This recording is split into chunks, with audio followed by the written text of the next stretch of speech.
নমস্কার, আমার নাম ডক্টর চিরজিৎ দত্ত। আজকে যে টপিকটা নিয়ে আমরা কথা বলবো সেটাকে হাইজিন হাইপোথিসিস বলে। ভেরি ইন্টারেস্টিং টপিক, অনেকে শুনে থাকবে। এটার মেন থিওরিটা হচ্ছে প্রমাণ, ডিরেক্ট প্রমাণ না থাকলেও এই হাইপোথিসিসটা লজিক্যাল, মেক সেন্স, আর অনেক statistical stuff to support it. There are plenty.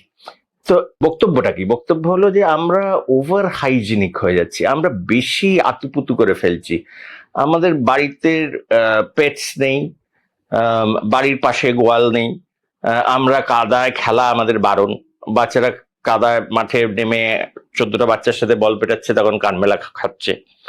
তো এইগুলো করে করে যেটা হয়েছে, একটা বাবলে বাস করে অ্যালার্জির, এটোপি, অ্যালার্জিক রাইনাইটিস, অ্যাজমা এগুলো বেড়ে চলেছে। এটা নিয়ে কিন্তু কোনো সন্দেহ নেই, এবং বাড়ছে এই কারণে আমাদের ছোটবেলায় উইথ আর ওল্ড ফ্রেন্ডস, এদের সাথে আমরা হাজার হাজার বছর হিউম্যান বিংসরা এদের সাথে বাস করে এসছে।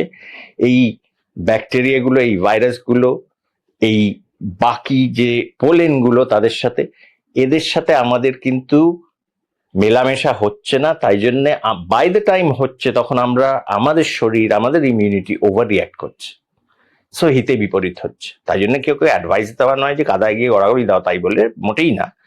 কিন্তু এতটা হাইজিন বাবলের মধ্যে থাকাটা is probably being counter productive. It's interesting topic, it's interesting thought. একটু ভেবে দেখবেন। এবং এই হাইজিন নিয়ে খুব একটা বাড়াবাড়ি না করলেও কিন্তু চলবে। এখন যা ডেটা আসছে সেটা থেকে তাই মনে হয়। ধন্যবাদ, ভালো থাকবেন।